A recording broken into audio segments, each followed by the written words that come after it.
Alhamdulillah, alhamdulillah, alhamdulillah, alhamdulillah, alhamdulillah. Sweets caught it lit. Alhamdulillah, alhamdulillah, alhamdulillah, alhamdulillah, alhamdulillah. Sweets caught it lit. I just want pull up in coops. I just want more for loose.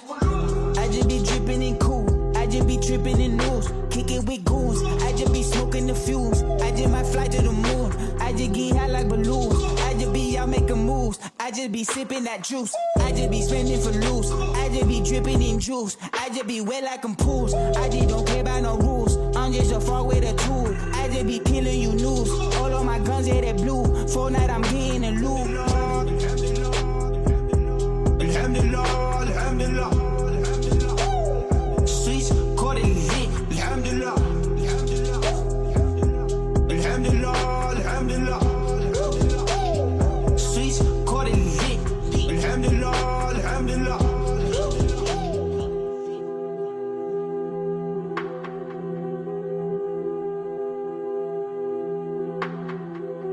Alhamdulillah, alhamdulillah, alhamdulillah, alhamdulillah.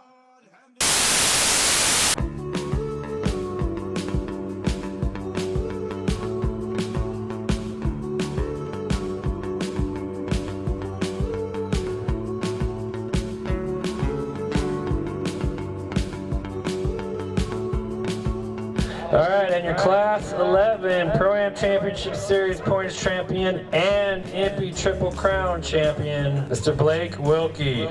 Blake had to be in Idaho. He is stuck in Idaho working. So I'm here to take his stuff for him. He wanted to thank you guys, you and Danielle and more, for putting on an awesome race. Wanted to thank MP, and I've got a whole list here. XComp, Pedal Commander, Method, Heatwave, Gravel Kings, Rugged Radio, Rigid, Boxo. I know there's others that I'm forgetting, but he wants to thank everybody and his co-driver Kevin. So thanks you guys. And you broke my bones, and I sold my soul.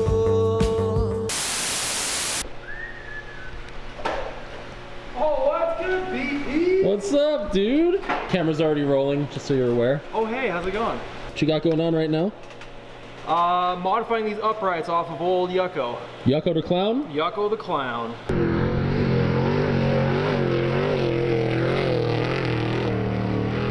Outside over there are 4, oh hey cat. Oh, hey, what's up, dude? There's 4 of those 4-piston Willwood Superlight calipers that we've taken off. We're done installing the rear axle housing from Camberg. We'll go over the brakes and everything that we put on there, but we've definitely done some upgrades. Upgraded the brakes. We upgraded the whole rear end. So truck should be much better after this, but we'll actually have brakes now, which that'd be nice. Yeah. So you're saying for the past couple races we've had no brakes? Oh, the brakes have been awful on that thing. Terrible. I would say terrible to non-existent.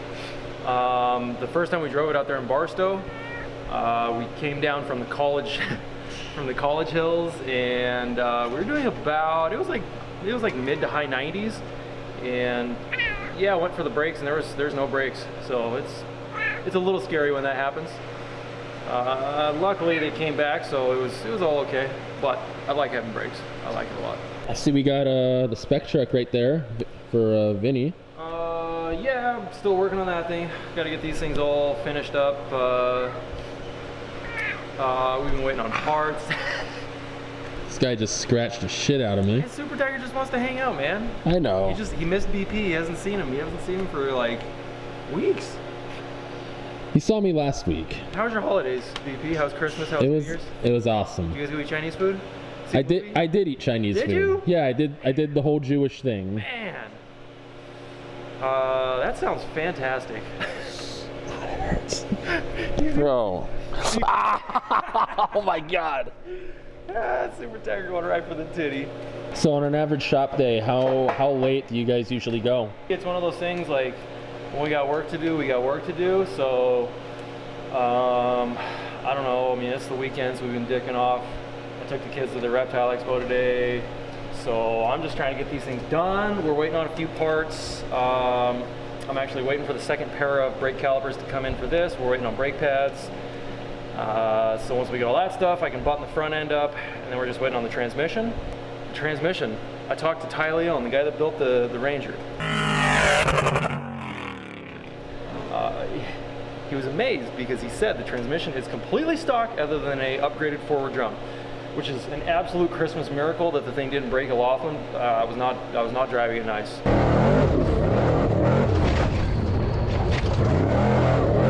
I actually said him and his wife built that transmission, so they're a solid transmission building pair. So we're waiting on that to come back. That one's getting fully upgraded from Colhane, all the 300M internals, close ratio, gear set. Basically everything you can do to the trans except for the reed case, like the upgraded case. And once that's back, that truck's ready to go testing. So hopefully we should be getting that back within the next couple weeks. What about our old friend over there? Well, as you can see, we're working on trucks out in the driveway, so I haven't had time to touch that thing. I got most of the parts for it. It's just been waiting on time. What do you think we'll be seeing the Jug out there? Hopefully sooner rather than later, because it's been sitting there for a while. King of the Hammers is the next one. That's in what, like 3 weeks, a month. So after that, hopefully the Ranger is good to go. After that, we can park it, start working on the Juggernaut again. This is TIG welding. TIG welding versus MIG welding. Like basically MIG welding, you pull the trigger, it automatically feeds the wire out, and the wire is the electrode, so it just all happens simultaneously in one process. This one, you have to actually like manually manipulate this torch, and then you manually add filler into the weld. So it's I really don't know. I don't know if it's more difficult, but like you're using more things versus MIG welding. You're just, you know, pulling the trigger. Like it's debatable which one is more, you know, involved, but this definitely takes more things. Normally I wouldn't even bother on, you know, something like this, but these uprights are already all TIG welded, so we're just gonna make a match. All right, look out, cat. With TIG welding, if I really wanted to, I could go back over there and I could double pass it. Which means, like if you didn't weld it super nice the first time, you could call it a root pass and you could go back over with a fluffer pass, which technically, I don't know, there's a lot of argument on it. Some people say it anneals the weld, some people say a lot of things, but I always figured if you welded it right the first time, you're good. MIG welding, you get one shot and that's it. If you screw it up the first time on a MIG weld, there's no amount of MIG welding over a MIG weld that's gonna make it look good. It's just gonna get worse and worse and just like worse and worse. But with TIG welding, I mean, you can pretty much infinitely go back over it and fluff it up if it's not, you know, like Instagram perfect, you can go fluff it up. So TIG welding, I mean, there is a reason why TIG welding is preferred for aerospace and most, you know, like precision weldments. But I got no problem with MIG welding. I love MIG welding. It's very, very fast. We'll let this guy cool down, and then we can mock up a snout and a hub and our new giant brake rotors. We're upgrading this whole truck. It had, so I guess, I don't know, kind of like an old school brake package, which was, well, Ty also built this truck a long time ago. So it had 4-piston Wellwoods, and it had 12-inch rotors, which I don't know if Ty ever had 15-inch wheels on it, but to fit this brake package into a 15-inch wheel, like you're pretty much stuck with a 12-inch rotor. So we are upgrading to a 14-inch rotor because now we have a 17-inch wheel with a 37-inch tire. It takes a lot more brakes. Well, also the faster you go, the more powerful the brakes are that you need. Here, let's do a comparison real quick. Let's do a little comparison. You guys want to look at some brakes? Okay, well here, let's go over some terminology. That round thing right there, that's called a piston. Okay, so since there's 1, 2, 3, 4 of these in this caliper, this is a 4-piston Willwood. They call this a super light 4-piston. One of the main things with brakes is this little hose right here that gets connected to the rest of the braking system in the truck. Normally you have somewhere between a 12 and a 16-inch pedal that you push on. That has a fulcrum and basically just like a point where it applies pressure to a master cylinder. that pushes fluid through this hose with like whatever your pressure is that you can make out of your foot. Normally, like an average pressure for a braking system, anywhere from 800 to probably 1600 psi. So this caliper here, one of the biggest problems with this caliper is you're going to start flexing this caliper. Like it looks, you know, it looks strong. It looks like a nice strong piece, but if you look here, see the 4 bolts here. This is a 2-piece caliper. So when they make this is 2 halves that they bolt together here. The problem with that is that these bolts, they also create a fulcrum, and where this thing's mounted here is literally trying to spread this whole caliper apart when you're applying pressure. So imagine 800 psi. What happens is this thing's going to flex. So anybody, if you have Willwoods, next time you go to bleed your brakes, listen for the little creaking noise. Like it sounds like frogs chirping. It just sounds like a little, but that's actually the aluminum body of the caliper itself flexing. So what that does is, imagine these pads trying to sit, you know, nice and like parallel on the rotor. What happens is everything's going to like taper out. You're going to lose pressure, because obviously, like when a hydraulic system grows, there's only a certain amount of pressure you can put into the system before it just starts to flex. So after that, nothing's really going to work. So the problem with these is they'll only hold about 800 psi, and they start flexing. Your brakes get all spongy, and it doesn't work good. This one here, this is obviously a Brembo Motorsport caliper. So if you look inside here, this one has 6 pistons inside. So this is what they call a 6-piston caliper. The biggest difference between this caliper and one of those Willwood 4 pistons over there, other than the fact that you can buy that from CarTech for about $135, and this guy here from ID Designs is $3,800 for this one brake caliper. For this is $3,800 right here. Okay. The biggest difference is that this is, look at, there's no seam there, there's no bolts. This is what they call a monoblock caliper. Okay, so this monoblock caliper is all made out of 1 piece of aluminum. Imagine getting in here to machine these pockets. Like everything's got to be super precision. I mean, imagine if you screwed up the machining on any of these like bores for these pistons, right? This thing, if it's crooked, or I mean, if it's the wrong size, it's going to leak. There's a lot of ways to screw up the process on this. This is like a high-end motorsport caliper. I mean, it's a very precise process to make this caliper. Okay, which is why it costs $3,800. We found something though. Check this out. This caliper here, which is also made by Brembo. You can see there, that's Brembo's the OEM manufacturer of that. This caliper is actually called an 18Z, and is also a monoblock 6-piston brake caliper. These came on 2007 to 2013 Audi Q7s, Porsche Cayennes, and Volkswagen Touaregs. The nice thing about these is you can get a pair of these guys on eBay for, the last set I got was $289 for 2 of these, for a pair of these brake calipers on eBay for monoblock 6 pistons. It was under $300. There's disadvantages to these, so it's not like, this is not like the world's greatest caliper by any means. Here's one disadvantage. These have an external crossover line, okay? Which means that on an off-road truck, you gotta have some sort of shield or something to protect this from getting smashed off by rocks. You have to have some sort of guard. Another disadvantage of these is the pistons that actually go in these bores. On this inboard side, there's 3 of these that are actually machined out of aluminum, and there's 3 of these that are it's like a phenolic resin composite. With those phenolic resin composite pistons, they can't take the heat and they can't take the pressure of slowing down a fast truck on 40s. We ran them for a while on Deacon's truck, and the crown of the piston will actually chip off from the heat and the pressure. So those, they're not that great. There's options for that, like you could either go get a bunch of OEM calipers, pull all the aluminum pistons out, swap those in, or there's a place called RB Brakes in Fullerton that actually makes stainless steel upgraded pistons and high temperature seals, which that's what we're running in all these things. If this thing was all taken apart, you could see that it's a stainless steel piston with a high temperature seal. The other disadvantage to these things is that they're just freaking gigantic. Like, look at how big the caliper is. Look at how big this thing is. Like, look at the size of this thing. Like, it's huge. It's a big caliper. I mean, look at that. That's a 5/8 bolt. Okay, like that is a 5/8 bolt on that caliper. Like a normal brake caliper bolt, they're literally half the size of this.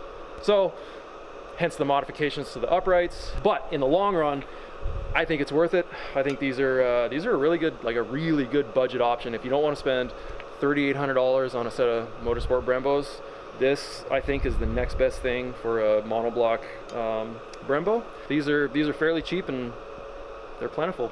Everything's all put together, so I mean, I don't know if you want to like look under there. Well, you can see the brakes there, and they're nice, happy homes in the back.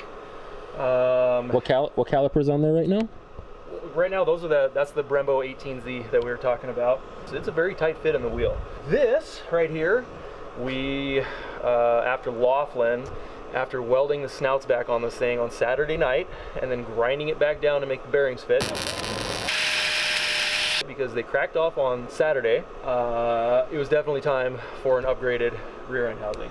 This is a 4-inch housing from Camberg. It's got 2.5-inch snouts, 40 spline axles.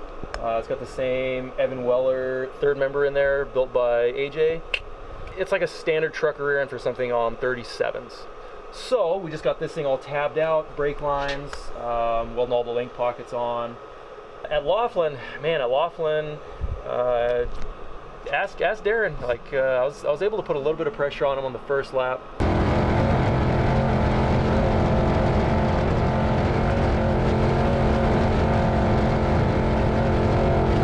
But just due to the small nature of the components on the truck, we couldn't push that hard for long because it definitely would have broken. So now we'll be able to push with this thing. The king of the hammers is only 40 miles, so it's going to be go time.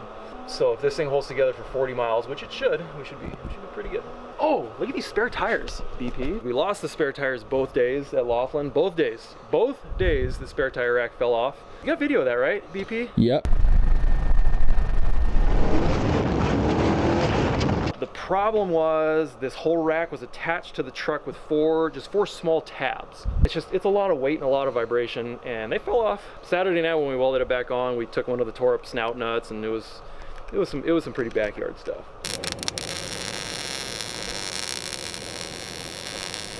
And I guess I totally just took inspiration from like a Geyser Brothers, the new G6 style chassis that they manufacture.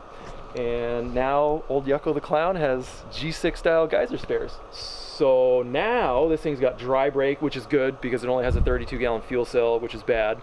And that means this truck has about a 60-mile range, which is not great. We get 2 miles to the gallon. That's 1, 2. By comparison, the spec truck in there, that one's got an 81-gallon fuel cell, which even for a spec truck, it's a fairly small fuel cell. Most of the modern trophy trucks now are up around 100 plus gallons, so 100, 110. I think the Jimcos have a 120. Vince's Ranger over there, that thing was built a long time ago, and even that's got a fairly small cell, but even that still has a 50 gallon. And that definitely comes into play on a longer race, like if we race Sunday and it's 200 miles, Vince is only gonna have to do 1 fuel stop. We're gonna be sitting here fueling all day on this thing, so that was part of the reason for the upgrade to the dry brake. So look here, good. So this device, this is called a dry brake right here. What happens is you see this plunger here with these springs, and there's a you know, like a male plunger that goes in here. Once this pops open, right, fuel is able to go in there, but this nice flat area here, the filler actually has an O-ring seal that seals this up, which is why it's called a dry brake. Are there any plans to upgrade the fuel cell on this thing, get something a little bigger? It's one of those things, like this whole truck was built with the components it was built with, so unless we completely redid the back half, there's really not room for a bigger fuel cell. Unless we went to a custom fuel cell, which would be kind of silly to build a custom fuel cell for this back half. It's great, Ty, I love it, it's great, but it's really not worth spending like $5 grand for a custom fuel cell, right? Like if we were gonna do that, I would cut the whole back of the truck off and redo it for a bigger cell. But I mean, Ty didn't build this as a race car. Like this was not a race truck. This was just like a pre-runner play truck. It was not meant to be a race truck. So basically, we're gonna be using that fucking chase truck a lot during King of the Hammers. The chase truck is gonna be, but I feel like with the chase truck, with the fuel tower, we're gonna be pretty good because, well, also too, this 32 gallon, this should just be like a stab and go fueling. And we should be in and out of the pits and probably, as long as nothing else is wrong, I mean under 30 seconds. You know, like we should be doing some NASCAR F1 action pit stops. At the last race, when we got back in the truck after the whole, you know, fuel filter swap debacle, I was like, man, I could really use some snacks. So Maxwell, I know he meant well, but he gave us some just like trail mix, but they weren't like trail mix in like a nice like resealable bag. It was just like trail mix in like a plastic bag. So there was 2 of those that bounced around, broke open under the seat. So there was trail mix just floating under the seat. And wait, was this at the Moore race or at the Snore race? At the Moore race. Okay. So there's been 2 bags of trail mix bouncing around for the entire, like whatever we did at the Moore race and the entire time we were at Laughlin. The shop is packed full, so we've been working on this thing out in the driveway, and for the last, I don't know, week or so, it's been raining, just like monsoon. And now the floorboard's full of water. Well, it's full of water on this side, but on this side, it's full of this delicious, like, yogurty trail mix soup mixed with, like, desert mud, and it is disgusting. Wait, bring the light over. We gotta see this. Terrible. Oh my God. That is so gross. That's disgusting.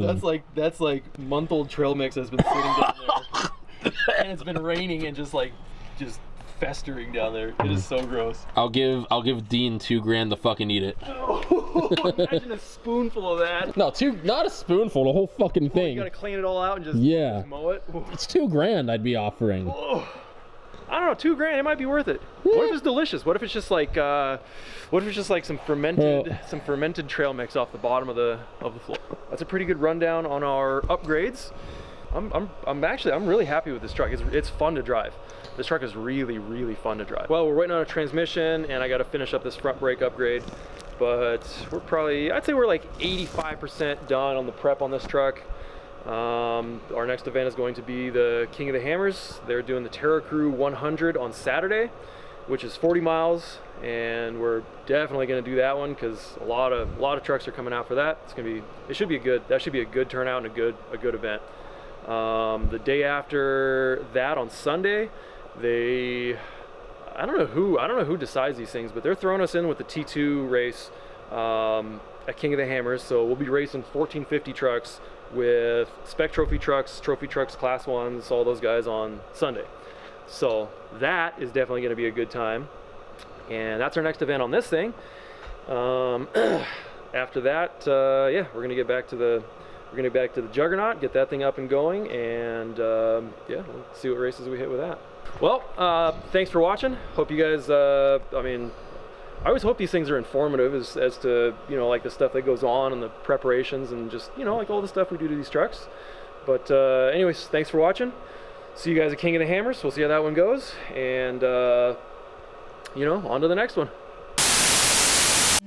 بسبوسة عاشق بسة ويدلعها بسبوسة بسبوسة عاشق بسة ويدلعها بسبوسة يلحقها من بيت البيت